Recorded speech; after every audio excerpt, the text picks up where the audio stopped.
आज आपण बनवतोय लिंबाचं लोणचं। त्यासाठी मी 10 लिंब अशी स्वच्छ धुवून कपड्याने पुसून कोरडी करून घेतल्यात। त्यात अजिबात पाण्याचा अंश नाही राहिला पाहिजे, एकदम कोरडी करून घ्यायची।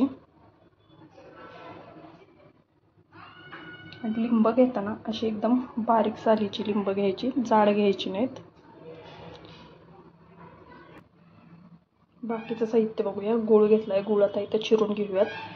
ही मिरची पावडर 1 चमचा घेतली आणि मीठ 1 चमचा। या 4 वस्तू लागणार आहेत आपल्याला लिंबाचं लोणचं बनवायला। हे लिंबाचं लोणचं आंबट गोड असणार आहे। तुम्ही याला लिंबाचं लोणचं किंवा लिंबाचा क्रश असंही म्हणू शकता।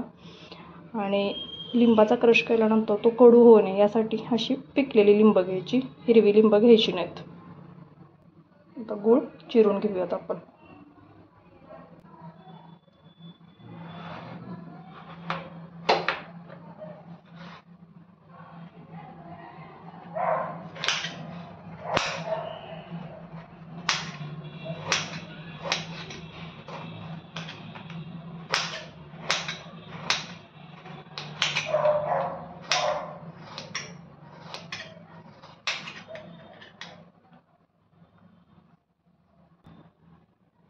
इथं आपला सगळा गूळ चिरून झालेला आहे।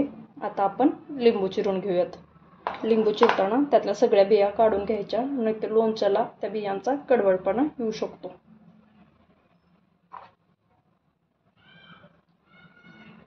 लिंबू चिरताना त्यात पाण्याचा अंश राहणार नाही याची आपण काळजी घ्यायची, नाहीतर त्या लोणच्याला बुरशी लागू शकते।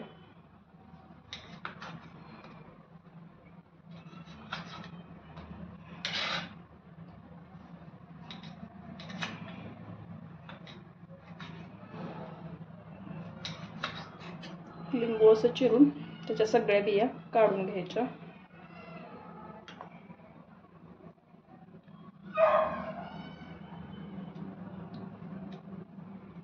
शक्यतो एका लिंबाच्या 8 फोडी करायच्या, म्हणजे त्याच्या आतमध्ये ज्या बिया असतात त्याही इझिली निघल्या जातात।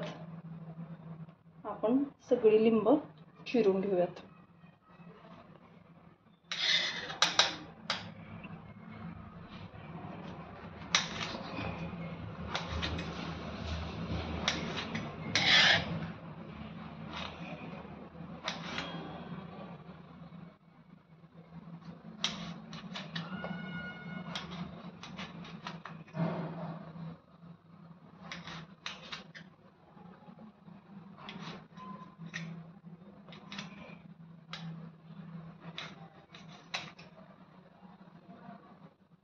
हे लिंबाचं लोणचं तुम्ही चपाती, भाकरी किंवा डाळ भात, ॲटलिस्ट ब्रेड सोबत सुद्धा जाम म्हणून खाऊ शकता। इतकं हे सुंदर लागतं। रोज रोज भाज्या खाऊन कंटाळा आला असेल तर तुम्ही हे लोणचं तोंडी लावण्यासाठी एक ऑप्शन म्हणून खूप छान पर्याय आहे।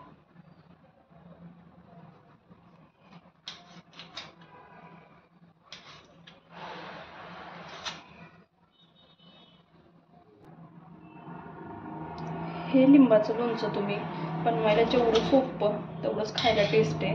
बनवायसाठी याला जास्त साहित्य लागत नाही। मोजून 4 गोष्टींमध्ये हे बनवून इझिली होतं। बॅचलरही बनवू शकता।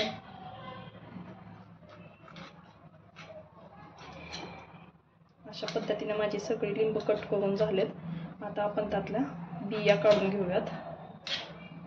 त्यातल्या सगळ्या बिया काढून घ्यायच्या। एखादी जरी बी चुकून राहिली तर लोणचं कडवट लागू शकतं।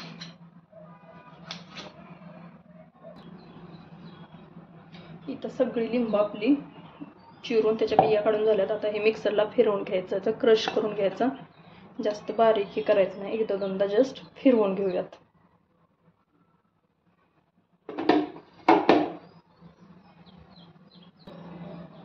छान असं लिंबू आपलं क्रश करून झाले, तुम्ही बघू शकता। आता करूया पुढची तयारी। आता लोणचं बनवायला आपण चालू करूया। त्यासाठी अशी जाड बुडाची कढई घ्यायची। आता त्याच्यामध्ये आपण सगळं साहित्य घालून घेऊयात। गूळ,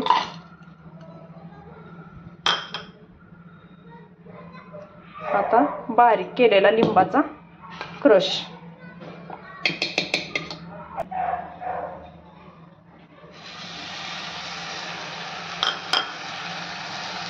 मीठ,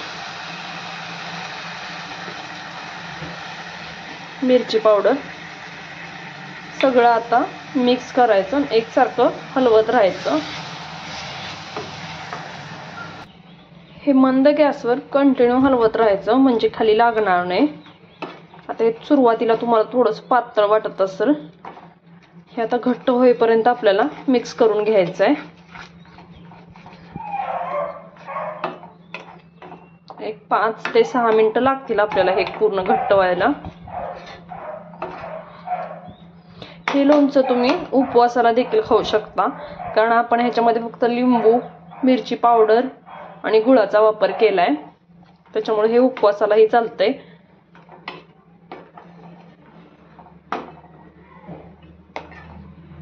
लिंबाचा खूप सुंदर असा वास येतोय.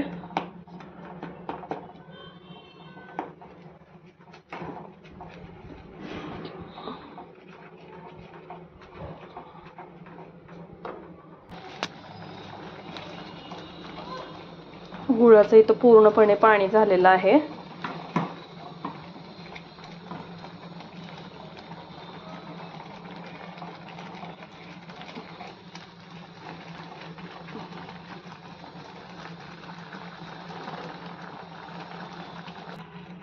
हे हळूहळू दाटसर व्हायला लागले. थोडं अजून घट्ट झालं की गॅस बंद करूयात. कन्सिस्टन्सी अशी बोटाने चेक करायची.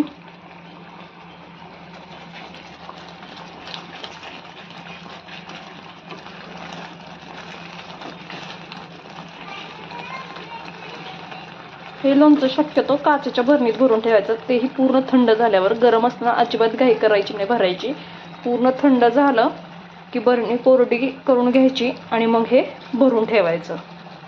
आता हे ऑलमोस्ट तयार झालंय. आपण गॅस बंद करून घेऊयात आणि थंड करायला ठेवूयात. फायनली आपलं लोणचं तयार झालंय. आता आपण हे पॅक बंद काचेच्या भरणीमध्ये भरून ठेवूयात. असं पॅक बंद भरणीमध्ये मी भरून ठेवले. जेवढं लागेल तेवढं तुम्ही छोट्या भरणीत काढू शकता. व्हिडिओ आवडला असेल तर व्हिडिओला लाईक करा, कमेंट करा, शेअर करा. चॅनलवरती नवीन असाल तर चॅनलला सबस्क्राईब करा. परत एकदा भेटूयात अशाच नवीन रेसिपीसह. Bye bye. थँक्यू.